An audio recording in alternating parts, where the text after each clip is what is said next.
बिहार में सिर्फ सवाल क्राइम का नहीं है, सवाल सरकार की कंसर्न का है। 6 जनवरी 2026 को एक नीट एस्पिरेंट अपने हॉस्टल रूम में अनकॉन्शियस कंडीशन में पाई गई थी। 11 जनवरी 2026 को वो कोमा में अपनी जिंदगी से हार गई। 22 दिन हो चुके हैं, पोस्टमार्टम रिपोर्ट और एफएसएल रिपोर्ट आ चुकी है, सेक्सुअल असॉल्ट के इंडिकेटर्स भी सामने आ चुके हैं, लेकिन पब्लिक आज भी पूछ रही है कि जस्टिस कहां अटका है।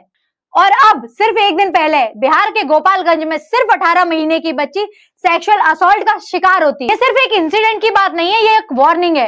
अब गुस्से की बात सुनो और फिर सच की। बिहार के एक नेता ने कहा था कि लड़की अगर अट्रैक्टिव कपड़े पहनेगी तो लड़के तो अट्रैक्ट होंगे ही और फिर रेप होते हैं। आज मैं पूछना चाहती हूँ कि 18 महीने की बच्ची ने क्या पहना होगा, कौन सा कपड़ा, कौन सा अट्रैक्शन। सच ये है कि रेप कपड़ों से नहीं होता, रेप इंसान की सोच से होता है और सिस्टम के फेलियर से होता है। अब लॉ के एंगल से इसको समझने की कोशिश करते हैं। यहाँ पे पॉक्सो एक्ट अप्लाई होता है।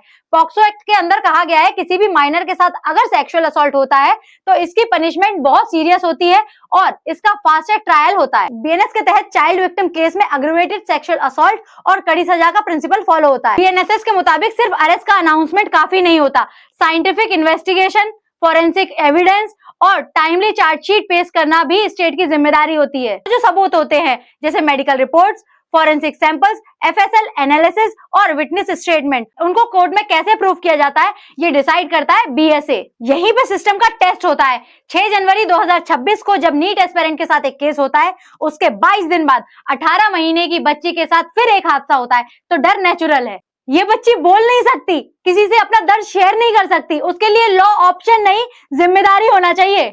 और जब सोसाइटी विक्टिम ब्लेमिंग की सोच को टॉलरेट करती है तो क्रिमिनल को लाइसेंस मिल जाता है। इसमें आप और हम क्या कर सकते हैं? पुलिस से डिमांड कर सकते हैं पॉक्सो और बीएनएस के अंडर टाइम बाउंड इन्वेस्टिगेशन की। आरटीआई के थ्रू पूछ सकते हैं कि चार्जशीट का स्टेटस क्या है, एफएसएल रिपोर्ट कब सबमिट हुई और डिले का रीजन क्या है। और अगर लगता है कि इन्वेस्टिगेशन कॉम्प्रोमाइज हो रही है तो हाई कोर्ट में लीगल रेमेडी का ऑप्शन होता है। लॉ का काम फाइलें भरना नहीं होता, लॉ का काम होता है विक्टिम को प्रोटेक्ट करना। आखिरी सवाल आपसे, 6 जनवरी का केस 22 दिन बाद भी क्लियर नहीं है और 18 महीने की बच्ची के साथ फिर वही हादसा दोहराया जाता है, तो अब हम शोक मनाएं या सिस्टम से जवाबदेही की मांग करें?